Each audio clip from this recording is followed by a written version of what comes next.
Okay, Ramblers, let's get rambling.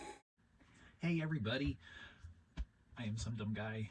This is episode number 91 of SumDumWatch. Welcome, thank you for joining my weekly series, per usual, where I chronicle what I've watched from my physical media home library, any theatrical viewings I attend, as well as any DVD or Blu-rays rentals by mail I happen to indulge in. This is my channel where we prominently devote ourselves to the buying, the owning, the collecting, and ultimately the watching of glories of physical media. Would you like to join me in some of that? That's why we're here. This week's episode will chronicle the week of June 21st through June 28th. Let's dive in. Blind Watch, the supreme excitement of our time, 2.5 years in the making, is promoted here. One of the all-time classic sci-fi films comes to Blu-ray. What is it? It's from 1955. We have This Island Earth. It's very strange, I think, how I go about picking what I'm going to watch from one movie to the next, because I could sit there and look over all my shelving everywhere that it'd be. Oh, it's been 20 minutes, a half hour. No, nothing grabs me. And then finally settle on something. And then there are other times where I'll just look at my shelf and go, that one. Doesn't even matter what it is, you know. It's not like I'm connecting like, oh, I really want to watch. I see that spine. I want to watch that one. I'm like, no. I mean, sometimes that does happen, but as a whole, not usually. This film is only 86 minutes for all the hype on the packaging.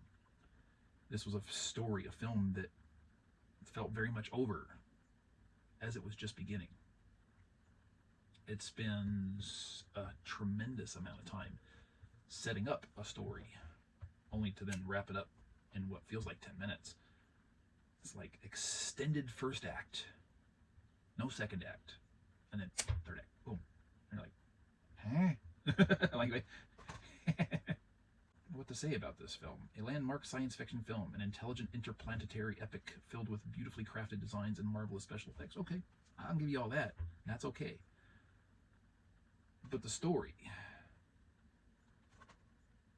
how do you tell about the story without spoiling anything? You can't. And I don't want to. I don't not recommend this film.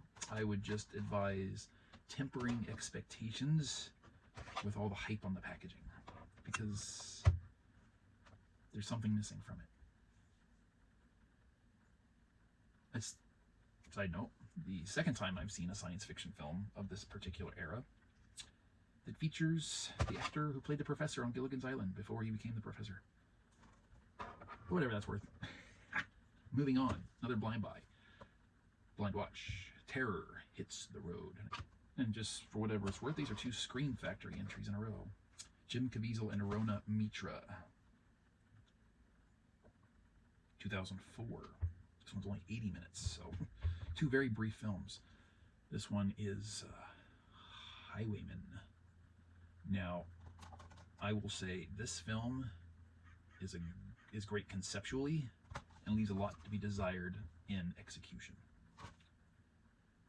And it also has some creative editing that is both interesting on some regards and in others very flawed. I think they tried to there's a car crash scene, let's just say, early in the film, that I think part of it was filmed separately from the rest of it, because what you're bouncing back and forth between perspectives, things don't match up. You've got multiple vehicles, and when it's showing like POV stuff from one, you're not seeing anything else around it. It's like, well, where's all the other vehicles? Where's the crap? And it's like, Long story short, on this one, everyday man, allegedly Jim Caviezel, staying in a hotel with his wife. He's up on the second-story balcony one morning. She crosses the highway where there's like a little fruit stand. She picks up some fruit. She's on her way back. Some dude just freaking deliberately runs her down in his vehicle, kills her, and then flees, hit and run. Jim Caviezel then becomes the man of justice and or revenge, chases this guy down over time, and in backstory flashbacks, nearly mortally injures him, where he spends a very long time in a hospital recovering. He is convicted of that offense and spends years in prison. So from opening to current time, there's like a 5-year gap in which some of that is filled in. When you reach current time, these guys are basically at that point playing a game of like cat and mouse on the road. There's almost a Mad Max quality vibe to it. This guy's out on the road.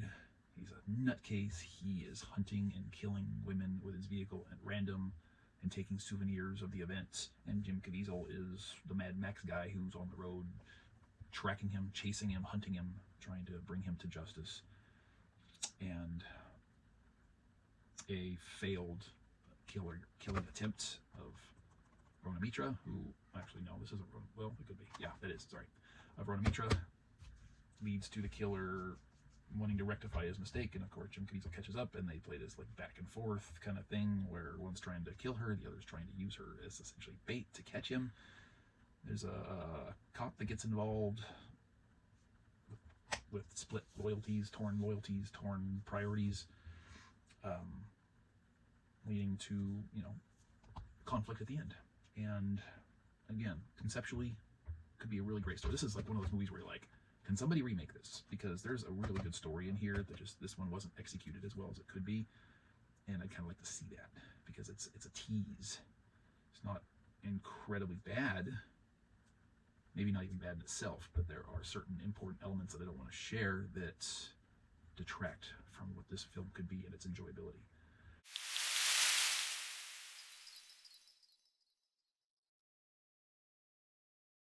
Well, how about a cafe moment? Little interlude where we discuss an entry, a rental from Cafe DVD that I've watched and must return prior to filming this week's episode. So, what do we have here? This is a movie I think I tried to watch once before but couldn't. Let the Right One In from 2008. Clocking at 115 minutes. It's a Swedish film about a 12-year-old boy living in Stockholm, struggling through life of a single parent, being bullied at school, being a little bit awkward in himself, frustrated, angry, but at the same time juggling sweet innocence. Has a neighbor move in, another 12-year-old little girl who befriends him, only to find out she's a vampire. No, this is not some cutesy, lovey-dovey film. It's not full of values or morals. It's not a traditional tale of friendship as one would expect, defying diversity and so forth and so on. It is a gritty, raw, very interestingly filmed and performed with something of an independent type feel to it. A very good quality movie, I say. I didn't, for whatever reason, I didn't really fully realize I started watching it dubbed. It just play, right, in English language, just presented by default. I don't even know if there was an option to listen to it in original dialogue, Swedish, with English subtitles. It turned the English subtitles on at one point, and interestingly, the English subtitles and the English dubbing didn't match up at all. But for some reason, with the way the film was shot, I didn't really register the mouths and the dialogue being out of sync. And then I was like, wait a minute. And I was like, oh, okay. But by then I was almost halfway through. So I'm like, okay, I'm just going to continue on. I don't usually like to watch dubbing. But it is what it is. I'd heard about this movie 10, 11 years ago. Got recommended to me. Tried it. I think maybe only watched like 10 minutes of it. For whatever reason back then, didn't grab me. State of mind, mood, whatever. But you know what? It's time to try it again. And I did. And I don't regret it. Good stuff. Recommended. And now back to our regularly scheduled programming. Already in progress. And on that note, my experience with Cafe DVD so far? Yeah. Initial turnaround from sign up to receipt of my first two discs was good. I think it was 4 days. I dropped both discs as a return on Friday, this past Friday. Today's Monday morning. And that day, unfortunately, not right away, I did it a little bit later in the afternoon, admittedly. I went on their website and said, hey, click, authorize those as being returned. Well, as of yesterday afternoon, I haven't checked yet this morning, and there was no evidence of processing any replacement discs to be mailed out to me, which leads me to believe that one, that report return feature isn't going to do me any good, or two, they don't do any processing over the weekend. Neither are promising, I think, because I don't think you can really run a company like that if you're just going to say, oh, we don't process this over the weekend, we only do it Monday through Friday. You can't, because then you can't service your customers in a timely manner for something like that to make it worthwhile. But we'll see if this was a fluke, a freak, or if that's going to be an ongoing issue, in which case I might have to either look for other possibilities or return back to DVD inbox. We shall see. Television. I finished season 2 of Yellowstone. Yay! I am still loving the writing of this particular show. Particularly the dialogue is really, really sharply written. There's one element of this show that is shocking to me that I can't really share for the sake of those who haven't delved into the show, because that would be something if I was just getting started myself, as I kind of am, something I wouldn't want to know ahead of time. But it's happened now, well, I was going to say 3 times, but the first time was a fake out. It's happened now twice, and it's like, I just finished 2 seasons. Wow, okay. This is something that I wouldn't have expected so soon in the show. Still really liking it. Still, there's that part of me that's really wants you to just balls to the wall, pedal to the metal, and just go, right? And restraining myself. Which leads me to one more episode watched of season 7 of Outlander. Season 8, the final season, is coming in September to Blu-ray, which I'm hoping, I hope that the price will be manageable shortly thereafter. I know pre-order pricing doesn't make any difference. It's not legit one way or the other, but if you go onto Amazon right now and you look at season 8 up, it's like listed as like $68. Nobody's paying $68 for a season of television. I'm sorry, especially like 12, 13 episodes or whatever it is. Like, I wouldn't even do that for 26 episode television. Right, during the heyday of Star Trek, when they were really starting gearing these things up on physical media to sell per season. I mean, that was often the case, where it's like a single season was $50 to $75, and you're just like, and that was DVD days. I mean, no. And then they did the same thing for a little while for Blu-ray, before they realized if they wanted to sell these things, they needed to make them more manageable, and they did. Thank you. So that's it. No theatricals. A couple times this past week, I intended to go see Backrooms. I think I even bought a ticket to go see Backrooms for either Wednesday or Thursday when I was off work, and ended up not being able to get ready to get out the door in time. Got sidetracked with something, so I had to cancel my ticket. Will I make it this week? We'll see. In the meantime, thank you, each and every both of you, for joining, for watching, hopefully for enjoying, hopefully for participating.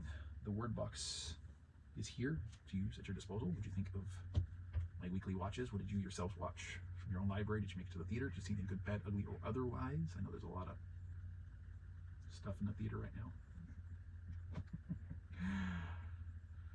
Okay, editing time, posting time. Till then, I'm gonna make like a tree and get out of here. Alan.